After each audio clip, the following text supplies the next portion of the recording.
Seja todos bem-vindos ao canal, se inscreva, deixa teu like, teu comentário, tua sugestão, aquele ritual de sempre, né, que todo mundo já sabe aí, né? Tá bom? Para ajudar aqui no canal, tá? Falar aqui de São Paulo e Remo. O São Paulo vai a Belém do Pará, no Mangueirão, enfrentar a equipe do Remo e acaba perdendo da equipe do Remo, né?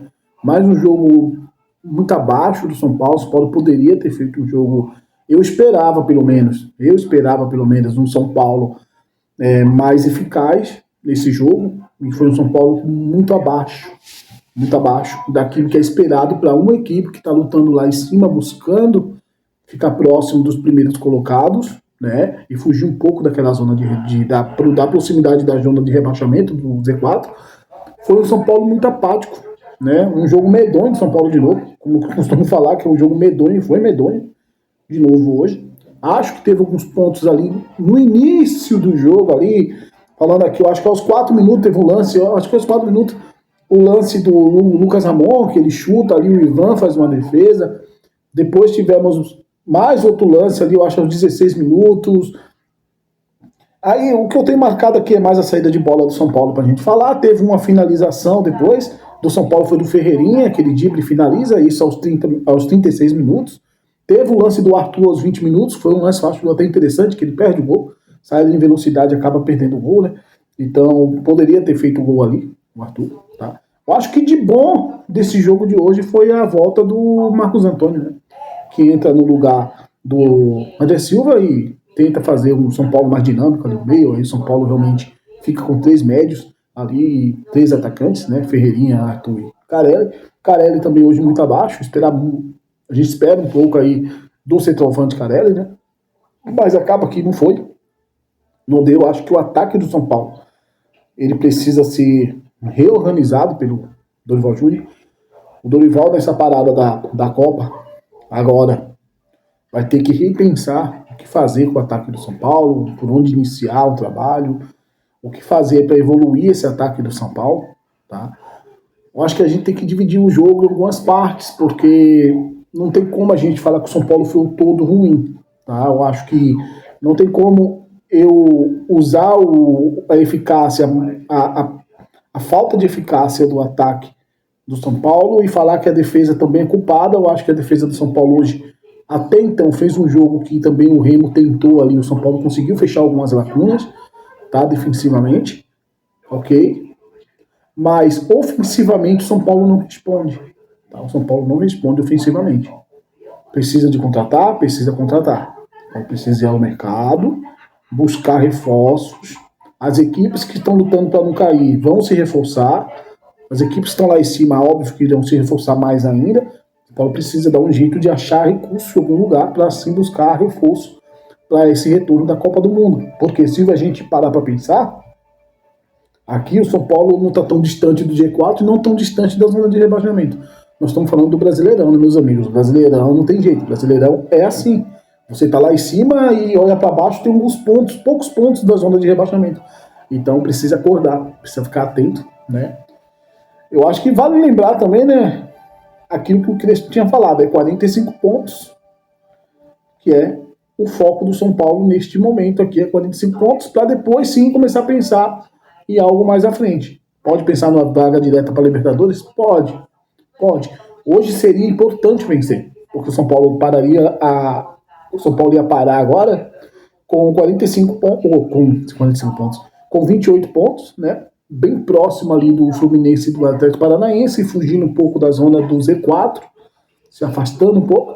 Seria importante para o São Paulo agora essa vitória de hoje contra o Remo, e acabou não acontecendo, porque foi um São Paulo muito abaixo, mesmo daquilo que o São Paulo poderia propor nesse jogo contra a equipe do Remo. A gente espera um pouco mais, por quê? Porque é um jogo, é o último jogo da temporada desse mês. Depois daí à frente é só a Copa do Mundo e depois vai voltar mais adiante. Então seria importante essa vitória. E você parar nesse momento com uma derrota é ruim, né? É bem ruim. Você tem que parar nesse momento com uma derrota, não é bom, né? E o Remo, acho que não temos que tirar o mérito do Remo. O Remo do Kudê, do Coach, tá? O Coach fez um jogo do jeito que ele gosta de fazer, transição, tentando puxar o adversário para os teus domínios para transitar e atacar o adversário, tentar ter uma posse de bola na área do adversário para te gerar espaço. Ele fez aquele jogo que ele faz e ele tentou, de alguma forma, atacar a equipe do São Paulo. Fez muito pouco também o Remo, sim.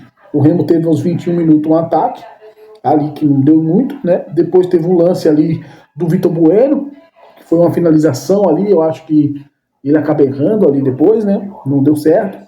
Teve uma transição interessante, que acabou sendo neutralizada pela equipe do São Paulo, acho que foi o Enzo Dias que neutraliza essa transição, que sofreu bastante ali o Enzo Dias, do lado esquerdo do São Paulo, lado direito do Remo. O Remo buscava muito atacar o São Paulo desse lado, buscando uma jogada de velocidade ali, era onde o Remo atacava muito o São Paulo, tá, com o Pikachu e com o Carlinhos, né? Tanto é que depois entrou o Alessandro e o Carlinhos vai trabalhar como um ponta quase, jogando o Pikachu mais por dentro, né? E aí adiante sai o gol, né, da equipe do Remo. Quem viu meu pré-jogo aqui, que eu fiz o pré-jogo, tá? Eu falei muito desse lado direito do Remo, que é um lado mais ofensivo. Vou deixar aqui para vocês do lado aqui, ó, a imagem do lado que o Remo mais atacou o São Paulo, aqui, essa imagem verde aqui, para vocês entenderem. E realmente o Remo busca muito atacar aquele lado de campo, né? Onde tem os jogadores mais agudos, tanto Carlinhos quanto Pikachu. Tá? E era sabido que isso ia acontecer. Então a entrada do Enzo foi a melhor opção do Dorival Júnior, que é um cara mais marcador, mais brigador, né? Os duelos no chão, o Enzo vence muito melhor do que o Wendel, tá? Então seria uma opção. Então o Wendel é uma opção para um escape, né? Ali de jogo de velocidade e tal. Tu precisa atacar as costas do adversário, o Wendel é uma opção. Mas o Enzo Dias para esse jogo assim é importante, tá? Então acho que precisa melhorar. O ataque do São Paulo, o Dorival vai ter que fazer um trabalho nesse ataque do São Paulo para ter essa evolução, tá? E essa evolução não é tática, cara. Aí que tá o problema, não é tática. Tá? Se o São Paulo cria oportunidade é porque a estratégia tá dando certo. Agora, falta os jogadores com essa oportunidade, juntando a estratégia do treinador, falta ao jogador aproveitar. Aproveitar e fazer uma finalização em gol. Tá? Se é nesse último terço. Como a maioria dos treinadores gostam de falar, o último terço, o próprio Pepe Guardiola fala muito isso, é a liberdade do jogador. O jogador ali, ele cria. Ali o treinador não tem como controlar, né? Ali é o jogador. Então acho que ele vai precisar trabalhar mais esse lado psicológico, tentar fazer esses jogadores ter um certo controle quando chegar no último terço para finalizar, sabe? Não ter essa afobação que o São Paulo vem tendo na finalização e acaba errando. Então precisa essas coisas aí ser pontuada nessa parada para que volte melhor e as oportunidades que são criadas pela estratégia do treinador da comissão técnica, ela se façam em gol. Ah, mas nem sempre vai fazer gol? Não, nem sempre. Senão todos os times terminavam com as chances perdidas hoje do São Paulo. São Paulo teve o quê?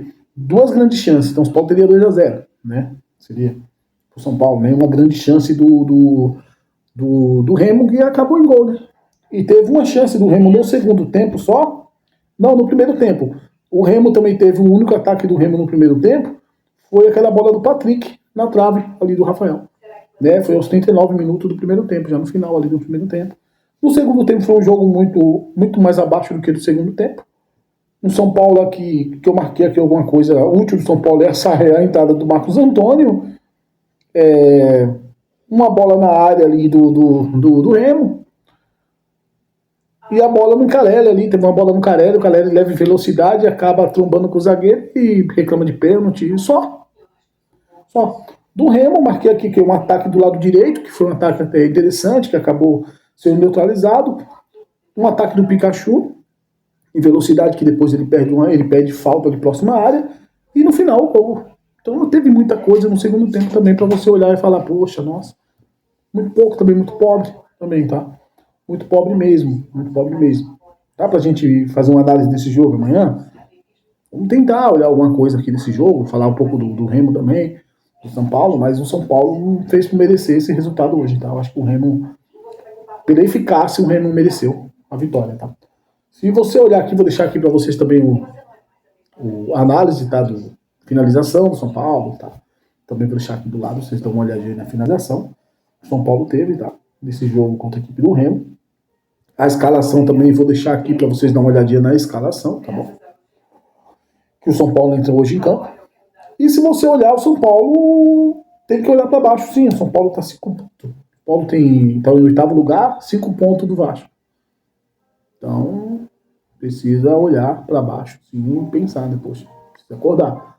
né? Então não está tão distante do Vasco da Gama, assim, está ali próximo da zona de rebaixamento. O Vasco é o primeiro time da zona de rebaixamento. Então precisa acordar o São Paulo para evitar aí algumas outras derrotas, vem vitória do Vasco, aí o São Paulo começa a ficar próximo ali, começa a piorar, virar uma bola de neve, isso aí atrapalha a evolução do trabalho do treinador, atrapalha tudo, então é bem complicado, né?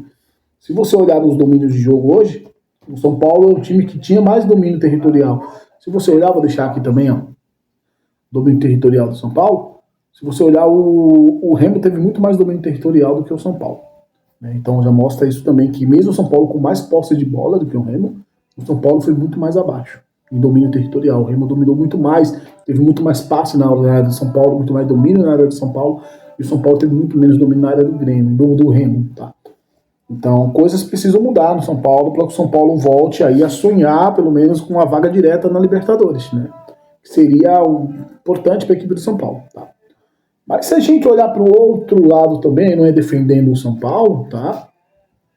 Tem equipes melhores que o São Paulo, eu falo plantel, que estão piores que o São Paulo em posição também, né? Tem o Botafogo lá embaixo, o plantel do Botafogo é melhor que o São Paulo. Atlético Mineiro está abaixo do São Paulo e é melhor que o São Paulo. O Vasco eu acho melhor que o São Paulo em plantel, tá? Contratou melhor que o São Paulo e vai contratar também, tá na zona de rebaixamento. Eu acho que o Inter tá atrás do São Paulo, hoje tomou 3 do Bragantino. 3-1 tá atrás do São Paulo também. Então, assim, se a gente olhar, tem equipes melhores que o São Paulo lá embaixo. São Paulo não está bem, mas também o São Paulo não está pior que eles, mesmo tendo um time pior, tá? Mesmo tendo um time pior tecnicamente, assim, em plantel. São Paulo tem um time pior que o do Inter em plantel. O time do São Paulo o time do Inter é melhor que o do São Paulo, do Atlético também. Estão abaixo do São Paulo. Tá? Então, se a gente olhar para esse lado, o São Paulo também não está tão mal assim, mas não precisa também, por não estar tão mal assim, no posicionamento da Liga, eu digo do Brasileirão, se acomodar nisso e depois ver esses times que estão lá atrás passando o São Paulo ficando para trás. Isso não pode acontecer. Pode ter que aproveitar esse momento que o time não... Pô, se você olhar, o São Paulo teve vários desfalques também. A posição que o São Paulo está ainda é uma posição, por tudo que aconteceu no São Paulo pelos desfalques, pela maluquice da diretoria, gestão irresponsável, troca de treinador, o São Paulo ainda está no posicionamento ok, por tudo que aconteceu, tá? Poderia estar pior. Então ainda está no posicionamento ok, ainda há soluções. Nós podemos olhar uma luz no fim do túnel ainda, depois da volta da Copa do Mundo e pensar, pô, pode melhorar. Se um time pior conseguiu segurar essa posição, então com algumas contratações pontuais pode as coisas melhorar no São Paulo, tá? Então deixa teu like aí, deixa teu comentário, tua sugestão de vídeo também. E amanhã a gente volta talvez com a análise desse jogo, falar um pouco da seleção brasileira também, que agora é Copa do Mundo, né? Mas também traremos coisas aqui também do Brasileirão e dos clubes também, tá bom? Então um abração a todos, boa semana a todos e até a próxima.